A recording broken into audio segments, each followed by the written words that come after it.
O Corinthians, afinal, trabalhou hoje na transmissão do Premier FC, na partida diante da Ponte Preta. O Corinthians, que será o adversário do São Paulo na semifinal.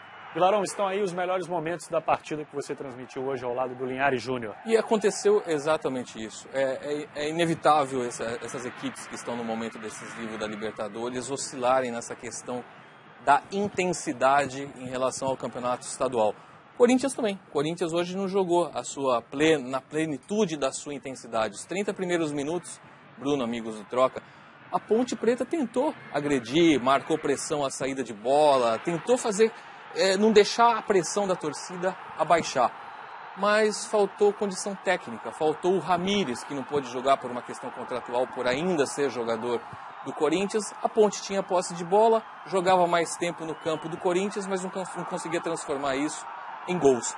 A partir do momento que o Corinthians sentiu o poder ofensivo da Ponte e conseguiu medir o que ele precisava colocar em campo para sair com a vitória, foi para cima e com relativa facilidade conseguiu ali.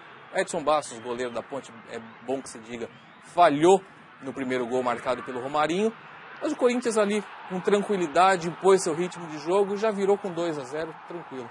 O Edson Bastos falhou nesse aí também, né? Também, né? Que o Emerson puxa, ele acha que ele vai bater no canto oposto, o goleiro não pode tomar nunca no canto dele, né? Eu acho que ele não acreditava que o Emerson fosse bater, porque o Emerson havia dois jogadores da Ponte ali no caminho da bola. Então talvez que o Emerson fosse tocar para o meio, mas enfim, eu quis pegar um pouquinho mais leve com o Edson Bastos, mas ele poderia ter defendido essa bola também. E o que é o futebol, né? Há um ano falhava o goleiro do Corinthians, né? Exatamente, o jogo do Júlio César, 3-2 no Pacaembu, que acabou sacramentando a entrada do Cássio no gol do Corinthians o ano passado. Esse lance, Bruno, no primeiro momento eu achei que não houve o pênalti. Eu achei que o Emerson foi para cima do zagueiro da Ponte, mas aquela câmera por baixo ali, achei que o Emerson acabou sendo calçado ali. Ele forçou a queda, deu um espetáculo ali, mas acabei me corrigindo e optei pelo pênalti. Eu concordei com o primeiro Vilarão lá, aquele que falou que não foi. Eu achei que não foi, não. Achei que o Emerson foi esperto, tocou na frente e se jogou em cima do Kleber, que aliás é um zagueiraço, hein, Vila? O zagueiro foi bem. Tremendo jogador, fez um belíssimo campeonato paulista, disputadíssimo no mercado do futebol. Aí o Baraca foi expulso, a gente vai ver na repetição, ele faz uma falta por trás do Romarinho e na sequência ele pisa ali, ó, simplesmente pisou no jogador do Corinthians. Quem tem Baraca já tem pouco. Ele ainda faz isso, né, cara? Bom, acaba com o time, aí né? sacramentou de vez, a Ponte perdeu o controle emocional, facilitou o jogo, o Corinthians já estava com 3-0. Aí foi uma sequência interessante, o Pato entrou em campo e tentou por duas vezes chegar ao gol, não conseguiu, o Edson Bastos fez duas boas defesas. Aí ele resolveu parar de confrontar o Edson Bastos, limpou a jogada e fez um belíssimo gol. O Pato que entrou no decorrer da partida, começou no banco, né? Mas veja que curioso, Lino. O Pato, no meio de semana, foi convocado para a seleção brasileira. Não foi o titular, é verdade, mas entrou na partida contra o Chile. E o Corinthians se dá, vamos dizer assim, ao luxo de ter um jogador convocado no seu banco de reserva.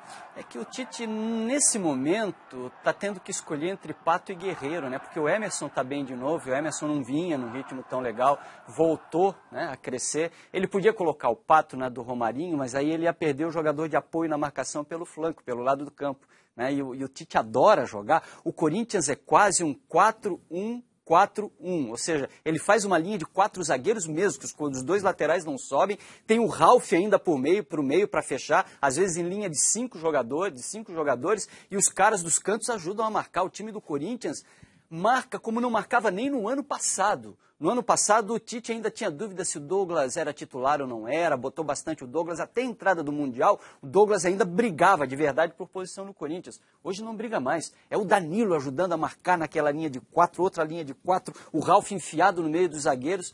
O Tite ganhou moral para as convicções dele, depois que ele foi campeão mundial. E o time do Corinthians é quase intransponível. É difícil passar. E é curioso que o Romarinho, um dos detalhes que ajudaram o Romarinho a conquistar a confiança do Tite foi exatamente esse poder de acompanhar a marcação do lateral. E aí você fala assim, puxa vida, como definir os atacantes do Corinthians? Talvez quem fez o último gol, esteve bem na última partida, ganhe uma vantagem. Os 4 marcaram. Os 4, Guerreiro, Romarinho, o Pato marcou, o Emerson marcou. Então, por aí você vê que... E hoje ele não pôde contar com o Jorge Henrique. Não pôde contar com o Jorge Henrique. Então, além de organizado, o Corinthians, no ponto de vista ofensivo, está bem distribuído. Todo mundo que entra bem. Hoje os 4 marcaram.